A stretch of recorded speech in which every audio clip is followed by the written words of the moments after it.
We're here at the perfect 15th anniversary of the Walt Disney Marathon Weekend with the race director, Jon Hughes. Jon, you've been here since the very beginning. Let's talk about how it started and some of the changes. How did it start? Oh, wow.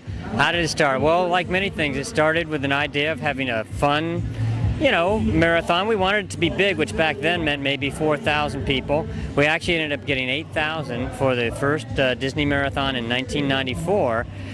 But little did we know that 15 years later we would have 18,000 in the marathon and over 16,000 in the half marathon. So it's really been an amazing growth and a lot of fun. It's gone from really only going through 2 parks to now we go through all 4 parks, and which is just a blast. It's a lot of fun. Well, people do have a lot of fun, and I think part of it's watching how you've added events over the years. When did the half marathon begin?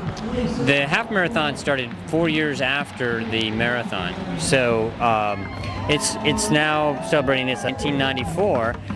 But little did we know that 15 years later we would have 18,000 in the marathon and over 16,000 in the half marathon. So it's really been an amazing growth and a lot of fun. It's gone from really only going through 2 parks to now we go through all 4 parks, and which is just a blast. It's a lot of fun. Well, people do have a lot of fun, and I think part of it's watching how you've added events over the years. When did the half marathon begin? The half marathon started 4 years after the marathon, so it's now celebrating its 11th year. And that was great. When that happened, of course, numbers grew, and it gave more people an opportunity to come run. We also added we started the very first year with the 5K, so now we have the 5K, a half marathon, and a full marathon, and kids runs. So really something for the whole family to come out and participate. And then 3 years ago, you started something different. You put the half marathon on a different day, and you threw in this goofy challenge, and I bet you expected 3 people. You're almost right. And talk about your expectations. We knew some people would do it, and we thought, maybe 300 or 400 people. And so because of that, we thought, we'll give it a name. We'll call it. If you're doing that on Saturday, a half, and you got to be goofy, right? Run both. So we said, let's have fun with it. We'll call it the Goofy Challenge. And within a couple of weeks, we had 3,000 people signing up. We had to shut it off. Yeah. But oh yes, and now we've just slowly gone up. This year we'll have 3,500 Goofy Challengers. 3,500. Well, it's been a great name because every time you see somebody who says, "Oh yeah, I just finished today, but I'm going to run the marathon tomorrow," and we say, "You're a goofy." And they, "Yep, we are goofy." So it's been fun to watch that grow. One of the other things that's a little bit different about this race is you don't give prize money away, but the winners have a chance to come back the next year and defend their titles. Can you talk about that and how it affects the race a little bit? Sure. No, that's absolutely true. And in fact, we've gotten some fairly good runners. Adriano Bastos is now a hero. He's a celebrity back in Brazil, and we do bring him back every year. That is true. If you win, you are brought back to the Disney Marathon, and that's our reward.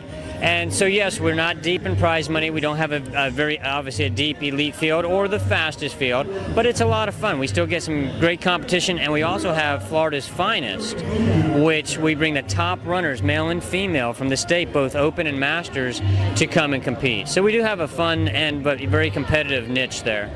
Well, you also get some competitive wheelers. Saul Mendoza just won a 5th or 6th time here, and he was named the best athlete of the century in his home country, Mexico. So he's no slouch when it comes to racing. No, that's true. We're so happy to have him back. He hasn't been here in about 3 years.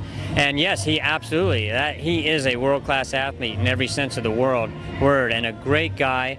And yeah, as you say, athlete of the century for Mexico. I mean, that's just phenomenal. And he showed why, once again, here today. He came in way before any of his competitors. Well, he knows how to do it, and I imagine he's gearing up for Beijing. So, and quite a few people here are following the Beijing Olympics, and so it's going to be interesting to see how he does and that sort of thing. Now, I know you have people from all 50 states. About how many countries? Do you have a number? Yes, we have 34 different countries represented. Wow. Yes, this really has become an international marathon as well as, national, as you say, every state. We do have so many people, obviously close by, Canada, but from Japan, many of course from Europe, but yes, we were even amazed when we saw that many countries. Mexico, of course. But and going back 1 second, you mentioned the Olympics. One other neat thing that we do is try to bring in and help some of the promising young future Olympians, as like with the Hanson group, and they have brought a lot of their top women and men, and we're really happy to help with that process. Well, it's been pretty successful. So, Jon, congratulations on a perfect 15, and we look forward to another 15 or more. Thanks very much. Great, thank you. You're welcome.